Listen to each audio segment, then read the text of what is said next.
Atos 16. Chegou também a Derbe e a Listra. Havia ali um discípulo chamado Timóteo, filho de uma judia crente, mas de pai grego.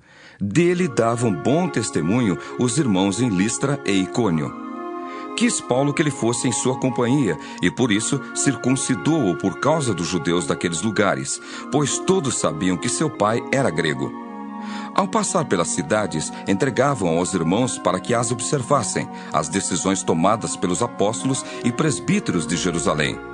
Assim, as igrejas eram fortalecidas na fé e dia a dia aumentavam em número.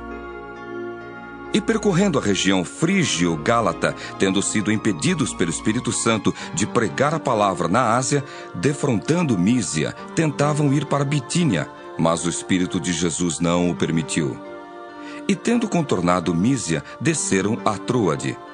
À noite, sobreveio a Paulo uma visão, na qual um varão macedônio estava em pé, e lhe rogava, dizendo: Passa a Macedônia e ajuda-nos. Assim que teve a visão, imediatamente procuramos partir para aquele destino, concluindo que Deus nos havia chamado para lhes anunciar o Evangelho. Tendo, pois, navegado de Troade, seguimos em direitura a Samotrácia, no dia seguinte a Neápolis, e dali a Filipos, cidade da Macedônia, primeira do distrito e colônia. Nesta cidade permanecemos alguns dias. No sábado saímos da cidade para junto do rio, onde nos pareceu haver um lugar de oração. E assentando-nos, falamos às mulheres, que para ali tinham concorrido. Certa mulher chamada Lídia, da cidade de Tiatira, vendedora de púrpura, temente a Deus, nos escutava. O Senhor lhe abriu o coração para atender às coisas que Paulo dizia. Depois de ser batizada, ela e toda a sua casa nos rogou, dizendo: Se julgais que eu sou fiel ao Senhor, entrai em minha casa e aí ficai. E nos constrangeu a isso. Aconteceu que, indo nós para o lugar de oração, nos saiu ao encontro uma jovem possessa de espírito adivinhador, a qual, adivinhando, dava grande lucro aos seus senhores.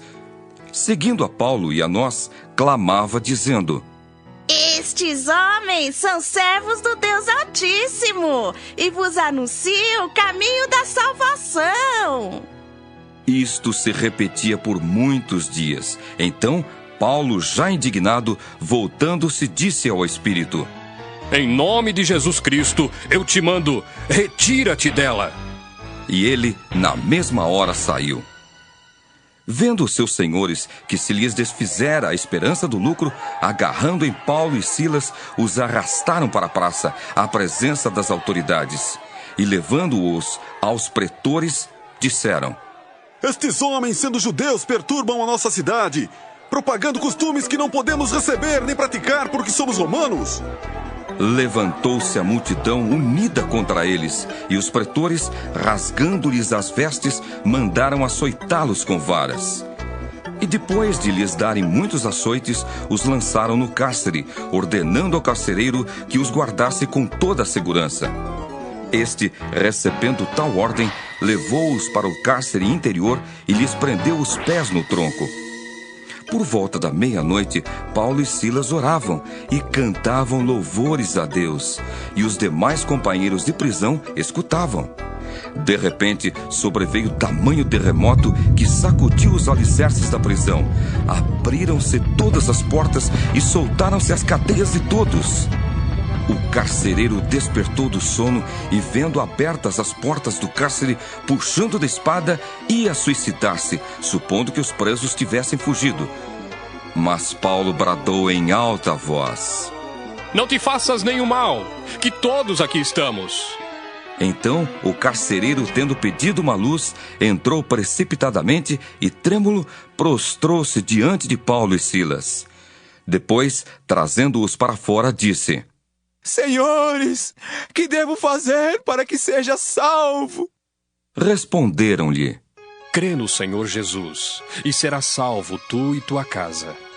E lhe pregaram a palavra de Deus e a todos os de sua casa. Naquela mesma hora da noite, cuidando deles, lavou-lhes os vergões dos açoites. A seguir, foi ele batizado e todos os seus. Então, levando-os para sua própria casa, lhes pôs à mesa, e com todos os seus manifestava grande alegria por terem crido em Deus. Quando amanheceu, os pretores enviaram oficiais de justiça com a seguinte ordem: Põe aqueles homens em liberdade. Então o carcereiro comunicou a Paulo estas palavras: Os pretores ordenaram que fosseis postos em liberdade. Agora, pois, saí e ide em paz. Paulo, porém, lhes replicou: Sem ter havido processo formal contra nós, nos açoitaram publicamente e nos recolheram ao cárcere, sendo nós cidadãos romanos. Querem agora, às ocultas, lançar-nos fora? Ah, não será assim. Pelo contrário, venham eles e pessoalmente nos ponham em liberdade. Os oficiais de justiça comunicaram isso aos pretores, e estes ficaram possuídos de temor quando souberam que se tratava de cidadãos romanos. Então foram ter com eles e lhes pediram desculpas, e relaxando-lhes a prisão, rogaram que se retirassem da cidade. Tendo-se retirado do cárcere, dirigiram-se para a casa de Lídia, e vendo os irmãos, os confortaram. Então partiram.